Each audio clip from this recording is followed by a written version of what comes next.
afternoon. Yes, it's afternoon by 2 minutes. Good afternoon, everybody. It's Lynn, the Leather Bag Lady. How are you all today? It's a beautiful day in the neighborhood today. I don't know if you can feel the sun coming through my window here, but it is a pretty bright and sunny day.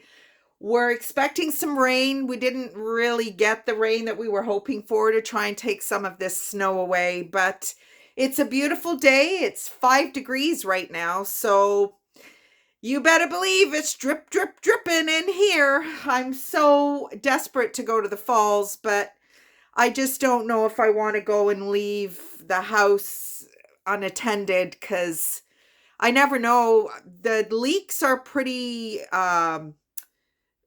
like they're repetitive. The leaks are in the same spot all the time, but you never know when a new gusher is going to start, and I just don't want any of my stuff. Well, I mean, not that any of this furniture is worth anything. It certainly isn't, but I certainly don't want to have to replace anything for the sake of a bunch of water. So, yeah, so that's today. It is a beautiful day, regardless of whatever nonsense is going on here in my little shack. And I have a lot to cover with you today. So let's get started with today's bag. Today's bag is a style that I love personally. And I have my very first purse that I bought ever in my life is a smaller version of this bag. These little structured leather bags, I just love them. They are classy, in my opinion. The gold tone hardware is really quite lovely. This bag, it's small, but not as small as my first little bag that I will show you. I've showed it to you many times, but it's just kind of crazy how it is just the same shape as this little guy. So there is a nice zipper on the back, which goes to about here. So that's a great little feature. The buckle on the front is just for aesthetics because you do use the magnet, and you've got a compartment and a compartment, and there is a zipper compartment here. You've got a tag here that literally just says, I'm not sure if you're going to be able to see it, genuine leather. Usually these bags are made in India. Nope, this one's made in China, which is no big deal.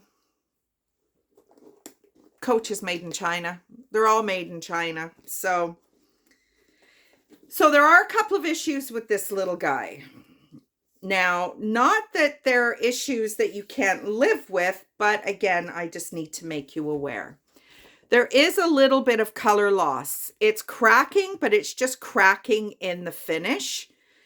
Honestly, if it was me, I would wear the ass end out of this strap, and then I would just cut it off and put a better strap on it. It's a great length. It's a 22.5-inch strap drop, so it's a little high on my hip. But you're dealing with all this, of course. I mean, God's sake, this makes me look huge. Ugh, I'm over it. I'm just over it. I just am over it. I don't know what is going on. I did exercise this morning. I did my little cardio bit and my squats and all the rest of it. It's just, it is what it is. And I don't have the brain space to worry about it anymore. So I'm not going to. I'll rant about it. I'll vent about it. And unfortunately, if you watch my videos, you're going to have to listen or not. Up to you. You can get rid of this old bag if you want. But if you want to see the bags, you have to hang in there with me. So that is, like I said, that is just a little bit of cracking on the underside. Now, my bags are priced accordingly. So this is not an expensive bag, but oh, I love it. And there is a little bit of wear here. I've kind of tried to restain it, but I think that will recur. And the bags that have this overflap, there's no cracking in the corners, which is usually what happens. No, there isn't. It's just this wear in the stress point right here. And again, I don't really care. It's not an area that you see. The paisley fabric inside is so much fun. And all the hardware is stamped UK. So I've listed that the bag's made in UK. I don't think that a bag would be bearing United Kingdom parts if it was made in America. Maybe it would be. Maybe I'm wrong. I'm not sure. But I'm taking some creative license in stating that it is a made in the UK bag. So here is my little bag. How similar are they? This is the first bag I ever bought from an amazing leather store that no longer exists here in Canada called Calderon. And I love it. And I've actually found another one. I just found it when I was in Sarnia a couple weeks ago. So that's kind of my little, I still use it today. And it's kind of a little worse for wear, needs a zipper repair, which I've just found a local repair shop.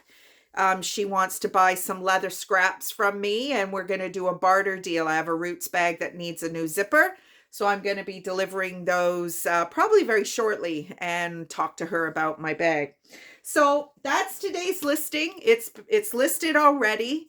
One of my favorite looking purses for sure. And that was just a little fun trip down memory lane for me. That was my very, very first bag that I bought when I was 16.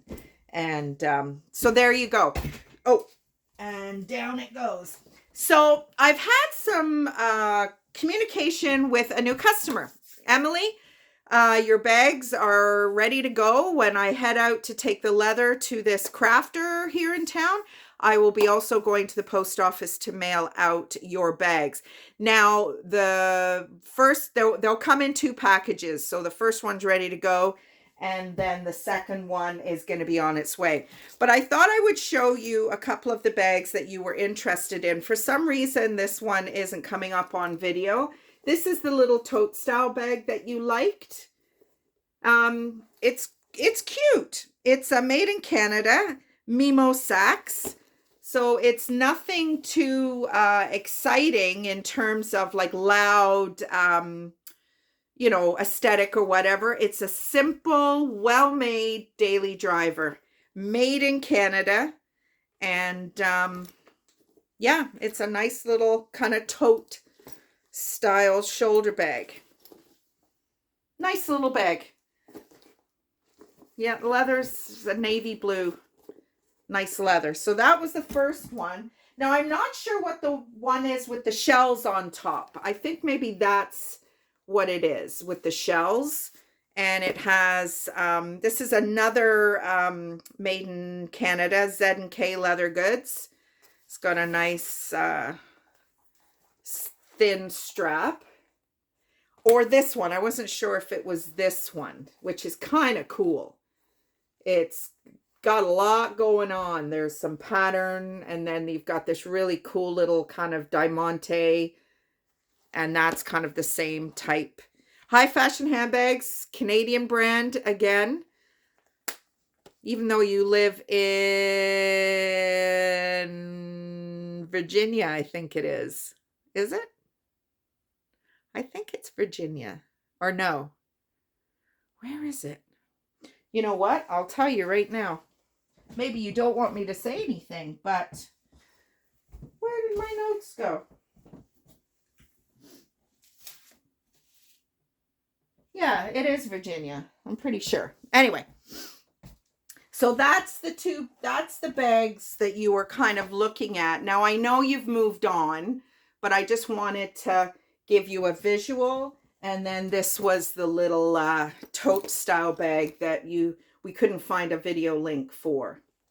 And then there was the bag that you chose.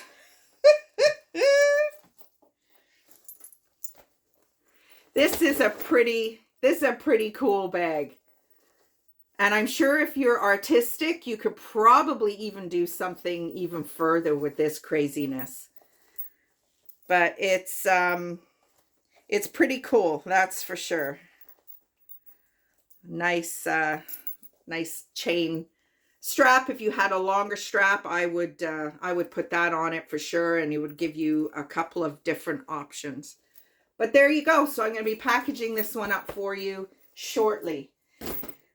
So history piece today. We are talking about Calvin Klein, and we're going to stick with Calvin Klein until all my little bits of history are done. How much have I got on this? I've got 2 pages. So there'll be a few days worth of information. So adding to what I shared with you yesterday, Calvin Klein jeans were his claim to fame. And his billboard with Patty Hanson, Hanson, I think it was 1979, took off. Absolutely took off. So it was 76 and 77. Patty Hanson worked for Calvin Klein. And I think the billboard launch was 1979. And he sold $70 million worth of jeans based on that initial campaign. Pretty cool, huh?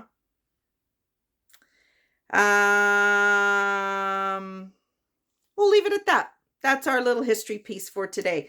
So hopefully you're all doing well and are getting out there. If you're digging out, hopefully you're out of your side streets and all the rest of that. I'm very lucky because I live on a bus route, so we got dug out pretty quickly. I was able to make it to my dentist appointment yesterday, so root canal is done. Oh my goodness me. He had to put enough freezing in there. The root was so aggravated that really he should have sent me home with antibiotics, but I just refused. I did not want to go back there one more time for anything else. I felt so sorry for myself when I got home. I just sat here all by myself thinking that, nobody loves me. But anyway, I got over that pretty darn quick because I had shit to do. So anyway, that was yesterday. It's still a little sore. All last night I had a headache, and because your mouth's open for a long time, and don't you say anything, you know who you are. And that's that. So everybody, I will talk to you tomorrow, hopefully either from here or if I do run away to the falls, but I don't think I will be. That's it. Take care, everybody. Bye.